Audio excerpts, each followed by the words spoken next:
ಮಾನ್ಯ ಸಭಾಧ್ಯಕ್ಷರೇ, 26-27ನೇ ಸಾಲಿನ ಬಜೆಟ್ ಕುರಿತು ಮಾತನಾಡಲು ಅವಕಾಶ ಕೊಟ್ಟಿದ್ದಕ್ಕೆ ನಿಮಗೆ ಅನಂತ ಧನ್ಯವಾದಗಳು. ಮಾನ್ಯ ಸಭಾಧ್ಯಕ್ಷರೇ, ಹಣಕಾಸು ಖಾತೆಯನ್ನು ಹೊಂದಿರುವ ಮುಖ್ಯಮಂತ್ರಿ ಮಾನ್ಯ ಸಿದ್ದರಾಮಯ್ಯನವರು 17ನೇ ಬಜೆಟ್ ಮಂಡಿಸಿ ಕರ್ನಾಟಕದಲ್ಲಿ ಅತಿ ಹೆಚ್ಚು ಸಾರಿ ಬಜೆಟ್ ಮಂಡಿಸಿದ ದಾಖಲೆಯನ್ನ ಮಾಡಿದ್ದಾರೆ.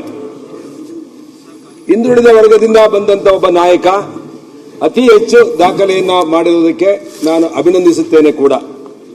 ಅವರು ಉಳಿದ 2 ಬಾರಿ ಅವಧಿಗೂ ಬಜೆಟ್ ಮಂಡಿಸಿ ಸರ್ವಕಾಲಿಕ ದಾಖಲೆಯನ್ನ ನಿರ್ಮಿಸಲಿ ಎಂದು ದೇವರಲ್ಲಿ ಪ್ರಾರ್ಥನೆ ಮಾಡ್ತೇನೆ. ಮಾನ್ಯ ಸಭಾಧ್ಯಕ್ಷರೇ, ಕೆಪಿಸಿಸಿ ಅಧ್ಯಕ್ಷರು ಡಿ ಕೆ ಶಿವಕುಮಾರ್ ಸಾಹೇಬರು ನಮ್ಮನ್ನು ಈ ಕಾರಣಕ್ಕೆ ಕ್ಷಮಿಸಲಿ ಅಂತ ಕೇಳ್ತೇನೆ.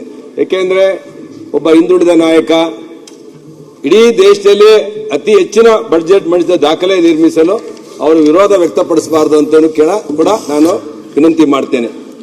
ಶಿವಕುಮಾರ್ ಅಭಿಮಾನಿಗಳು ಬೇಜಾರು ಮಾಡ್ಕೋಬಾರದು ಅಂತ ಹೇಳಿ ಕೇಳ್ತೇನೆ. ಮಾನ್ಯ ಸಭಾಧ್ಯಕ್ಷರೇ, ಮುಖ್ಯಮಂತ್ರಿಗಳು ಮತ್ತೊಂದನ್ನ ಬಜೆಟ್ ಅಲ್ಲಿ ಘೋಷಣೆ ಮಾಡಿದ್ದಾರೆ. 1980ರ ದಶಕದಲ್ಲಿ ನಾವೆಲ್ಲ ವಿದ್ಯಾರ್ಥಿ ನಾಯಕರಾಗಿ ರಾಜಕಾರಣಕ್ಕೆ ಬಂದಂತವ್ರು. ಡಾಕ್ಟರ್ ಜೀವರಾಜ್ ಆಳ್ವ ಅವರು ನಮ್ಮನ್ನೆಲ್ಲ ರಾಜಕೀಯ ಕರ್ಕೊಂಡ್ ಬಂದಂತವ್ರು. ಆ ಕಾಲದಲ್ಲಿ ನಾನು ವಿದ್ಯಾರ್ಥಿ ನಾಯಕನಾಗಿ, ಸ್ಟೂಡೆಂಟ್ ಲೀಡರ್ ಆಗಿ, ಸೆನೆಟ್ ಮೆಂಬರ್, ಸಿಂಡಿಕೇಟ್ ಮೆಂಬರ್ ಆಗಿ ನಾವೆಲ್ಲ ರಾಜಕೀಯಕ್ಕೆ ಬಂದಂತವ್ರು. ಅದಾದ್ಮೇಲೆ ಈ ಚುನಾವಣೆಗಳನ್ನ ಕಾಲೇಜುಗಳಲ್ಲಿ, ವಿಶ್ವವಿದ್ಯಾಲಯಗಳಲ್ಲಿ ತೆಗೆದುಹಾಕ್ಬಿಟ್ರು. ಇವತ್ತು ರಾಜಕೀಯ ಪ್ರಜ್ಞೆ ಮೂಡಬೇಕು, ಕೆಲವು ವಿಶ್ವವಿದ್ಯಾಲಯಗಳಲ್ಲಿ ಮುಂದಿನ ನಾಯಕರು ಬರಬೇಕು, ದೂರದೃಷ್ಟಿ ಇರುವಂತಹ ನಾಯಕರುಗಳು ಸೃಷ್ಟಿಯಾಗಬೇಕು ಅಂತೇಳಿ ಇವತ್ತು ಬಜೆಟ್ ಅಲ್ಲಿ ಚುನಾವಣೆಗಳನ್ನ ಕಾಲೇಜುಗಳಲ್ಲಿ ಮತ್ತು ವಿಶ್ವವಿದ್ಯಾಲಯಗಳಲ್ಲಿ ಚುನಾವಣೆಗಳನ್ನು ಮಾಡಬೇಕು ಅಂತ ಹೇಳಿ ಸರ್ಕಾರ ಇವತ್ತು ಘೋಷಣೆ ಮಾಡಿದೆ. ಅದು ಘೋಷಣೆಯಾಗಿ ಉಳಿಯಬಾರದು. ಮುಂದಿನ ಶೈಕ್ಷಣಿಕ ವರ್ಷದಿಂದ ಆ ಚುನಾವಣೆಗಳು ಪ್ರಾರಂಭ ಆಗಬೇಕು ಅಂತ ಹೇಳಿ ನಾನು ಸರ್ಕಾರಕ್ಕೆ ವಿನಂತಿ ಮಾಡ್ತೇನೆ. ಮಾನ್ಯ ಸಭಾಧ್ಯಕ್ಷರೇ, ಮಾನ್ಯ ಅಧ್ಯಕ್ಷರೇ, ಮಾನ್ಯ ಸಿದ್ದರಾಮಯ್ಯನವರು ಇದೇ ವರ್ಷ ಇಂದಿನ ಮುಖ್ಯಮಂತ್ರಿ ದೇವರಾಜ್ ಅರಸು ಅವರು ಆಡಳಿತದಲ್ಲಿ ಮಾಡಿದ ದಾಖಲೆಯನ್ನ ಇವತ್ತು ಮುರಿದು, ಹಾಗೂ ಅದೇ ರೀತಿ ಒಂದು ಅತಿ ಹೆಚ್ಚಿನ ಬಜೆಟ್ ಅನ್ನು ಮಂಡಿಸಿ ದಾಖಲೆಯನ್ನು ಮಾಡಿದ್ದಾರೆ ಮಾರ್ಚ್ 6ನೇ ತಾರೀಕು. ಈ ದಾಖಲೆ ಮಾಡಿದಂತ ಮುಖ್ಯಮಂತ್ರಿಗಳನ್ನ ನಾನು ಅಭಿನಂದಿಸಬೇಕಾಗುತ್ತೆ. ಅವರ ಪಕ್ಷದವರು ಅವತ್ತು 6ನೇ ತಾರೀಕು ಸಿದ್ದರಾಮಯ್ಯನವರು ಬಜೆಟ್ ಮಂಡಿಸಿದಂತ ಸಂದರ್ಭದಲ್ಲಿ ಒಂದು ದೊಡ್ಡ ಜಾಹೀರಾತು ಪತ್ರಿಕೆಯಲ್ಲಿ ಬರುತ್ತೆ, ಮುಖಪುಟದಲ್ಲಿ. ಅಂದ್ರೆ ಡಿ ಕೆ ಶಿವಕುಮಾರ್ ಅವರು ರಾಜ್ಯ ಕಾಂಗ್ರೆಸ್ ಅಧ್ಯಕ್ಷರಾಗಿ, ಕೆಪಿಸಿಸಿ ಅಧ್ಯಕ್ಷರಾಗಿ 6 ವರ್ಷ ಪೂರೈಸಿದ್ರು ಅಂತ ಹೇಳಿ. ಆದರೆ ಬಜೆಟ್ ಮಂಡಿಸಿ ದಾಖಲೆ ಮುರಿದಂತ ಸಿದ್ದರಾಮಯ್ಯನವರು, ದೇವರಾಜ್ ಅರಸು ಅವರ ಆಡಳಿತದ ಅವಧಿಯನ್ನ ಬರೆದಂತ ಸಿದ್ದರಾಮಯ್ಯನವರ ಬಜೆಟ್ ಮಂಡಿಸೋ ದಿವಸ ಅದು 10ನೇ ತಾರೀಕು ಇದ್ದಿದ್ದು, ಮಾರ್ಚ್ 10ನೇ ತಾರೀಕು. ಕೆಪಿಸಿಸಿ ಅಧ್ಯಕ್ಷರಾಗಿ 6 ವರ್ಷ ಸಂಪೂರ್ಣ ಮಾಡ್ತಿದ್ದು ಮಾರ್ಚ್ 10ನೇ ತಾರೀಕೆ.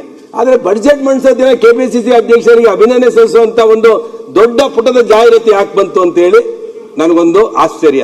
ಆದರೆ ಸರ್ಕಾರ ಮತ್ತೆ ಪಕ್ಷ ಎರಡೂ ಸರಿಗಿಲ್ಲ ಅಂತೇಳಿ ಮೇಲ್ನೋಟಕ್ಕೆ ಕಾಣುತ್ತೆ. ಮಾನ್ಯ ಸಭಾಧ್ಯಕ್ಷರೇ, ಆ ಜಾಹೀರಾತು ನೋಡಿ ನನಗಂತೂ ಆಶ್ಚರ್ಯ ಆಯ್ತು. ಮುಖ್ಯಮಂತ್ರಿಗಳಿಗೆ ಎಷ್ಟು ಆಶ್ಚರ್ಯ ಮತ್ತು ಆಘಾತ ಆಯ್ತೋ ಗೊತ್ತಿಲ್ಲ. ಯಾಕೆಂದ್ರೆ ದಾಖಲೆ ಬಜೆಟ್ ಮಂಡಿಸಿರುವಂತವ್ರ ದಿನ ಪಕ್ಷ ವತಿಯಿಂದ ಅವ್ರಿಗೆ ಟ್ರೀಟ್ಮೆಂಟ್ ಕೊಡ್ಬೋದಾಯ್ತು. ಆದ್ರೆ ಅದು ಆಗ್ಲಿಲ್ಲ ಮಾನ್ಯ ಸಭಾಧ್ಯಕ್ಷರೇ.